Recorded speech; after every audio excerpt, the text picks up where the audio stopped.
ബീഹാർ പരാമർശത്തെ തുടർന്ന് Congress digital media cell chairman VT Balram സ്ഥാനമൊഴിഞ്ഞ വാർത്തയിലേക്കാണ്. BD ബീഹാർ പോസ്റ്റ് അംഗീകരിക്കാനാകുന്നതല്ലെന്ന് VT ബൽറാം.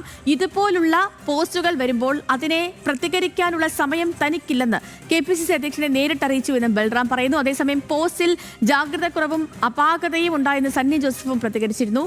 സോഷ്യൽ മീഡിയ വിഭാഗം പുനഃസംഘടിപ്പിക്കുമെന്നും KPCC പ്രസിഡന്റ് വ്യക്തമാക്കി. പ്രതികരണങ്ങളിലേക്ക്. കോൺഗ്രസിന്റെ ഇത്തരം സോഷ്യൽ മീഡിയ പോസ്റ്റുകളിൽ കൂടുതൽ ശ്രദ്ധിക്കേണ്ടതായിരുന്നു. അതിൽ ശ്രദ്ധക്കുറവും അപാകതയും സംഭവിച്ചിട്ടുണ്ട്. അത് ശ്രദ്ധയിൽപ്പെട്ടപ്പോൾ തന്നെ അത് പിൻവലിച്ചുകൊണ്ട് അത് തിരുത്തുകയും ഖേദം പ്രകടിപ്പിക്കുകയും ചെയ്തിട്ടുണ്ട്. സോഷ്യൽ മീഡിയ വിങ്ങിന്റെ ചുമതലയുണ്ടായിരുന്ന ശ്രീ VT ബൽറാം തന്നെ പറഞ്ഞത് അദ്ദേഹത്തിന്റെ അറിവോടെ അല്ല അത് വന്നത്. അദ്ദേഹം ആ ചുമതലയിൽ നിന്ന് തന്നെ അത് മാറണമെന്ന ആഗ്രഹം പ്രകടിപ്പിച്ചിട്ടുണ്ട്. ഈ സോഷ്യൽ മീഡിയ വിങ് പുനഃസംഘടിപ്പിക്കാനും കോൺഗ്രസ് പാർട്ടി തീരുമാനിച്ചു.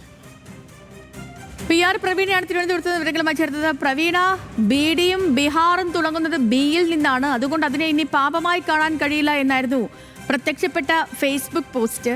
അതിനെതിരെ KPCC അടക്കം വലിയ വിമർശനങ്ങൾ, KPCC അധ്യക്ഷൻ അടക്കം വിമർശനങ്ങളൊക്കെ ഉയർന്നിരുന്നു. ഇപ്പോൾ എന്താണ് ഈ വിഷയവുമായി ബന്ധപ്പെട്ടുള്ള പുതിയ അപ്ഡേഷൻസ്?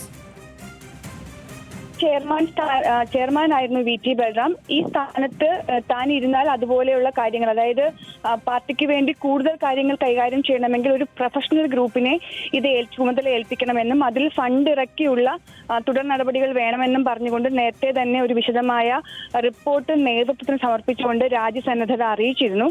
എന്നാൽ അതിൽ ഒരു തീരുമാനം നേതൃത്വം എടുത്തിരുന്നില്ല. ഇപ്പോഴാണ് ഈ BD ബീഹാർ പരാമർശം വീണ്ടും ഫേസ്ബുക്ക് പോസ്റ്റ് എക്സിൽ പോസ്റ്റ് വരുന്നത്. ഇതേ തുടർന്ന് നിലപാട് കടുപ്പിക്കുകയാണ് VT ചെയ്തത്.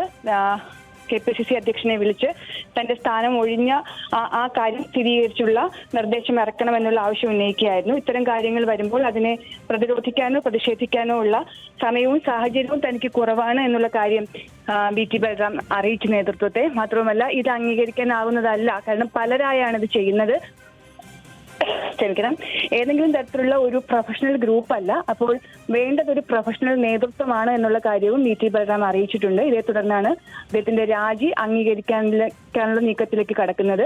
എന്തായാലും ഈ പോസ്റ്റിനെ ആരും തന്നെ ഇപ്പോൾ അംഗീകരിക്കുന്നില്ല. അത്തരമൊരു പോസ്റ്റ് അവസരോചിതമായിരുന്നില്ല, അത് വരേണ്ട കാര്യമില്ലായിരുന്നുള്ള നിലപാടിൽ തന്നെയാണ് നേതൃത്വം മുഴുവനും. എന്തായാലും VT ബൽറാമിന്റെ ഈ രാജി നേതൃത്വം ഇപ്പോൾ അംഗീകരിച്ചിട്ടുണ്ട്. ഉടൻ തന്നെ സെല്ല് പുനഃസംഘടിപ്പിക്കുമെന്നാണ് അറിയുന്നത്. ഇപ്പോൾ VT ബൽറാം നൽകിയിരിക്കുന്ന റിപ്പോർട്ട് അനുസരിച്ചാണെങ്കിൽ ഒരു പ്രൊഫഷണൽ ടീമിനെ കൊണ്ടുവന്ന് ഫണ്ട് ഇറക്കി തന്നെ കൈകാര്യം ചെയ്യണമെന്നുള്ളതാണ് റിപ്പോർട്ട്. ശരി പ്രവീണ, കോൺഗ്രസ് കേരളയുടെ എക്സിൽ വന്ന പോസ്റ്റാണ് ഈ BD ബീഹാർ പോസ്റ്റ്. അത് അപ്പോൾ തന്നെ പിൻവലിച്ചിരുന്നു, പിന്നാലെ ഖേദം പ്രകടിപ്പിച്ചിരുന്നു. ഇപ്പോൾ VT ബൽറാം ഇതിനെ തുടർന്ന് തൻ്റെ സ്ഥാനം രാജിവെച്ചിരിക്കുകയാണ്.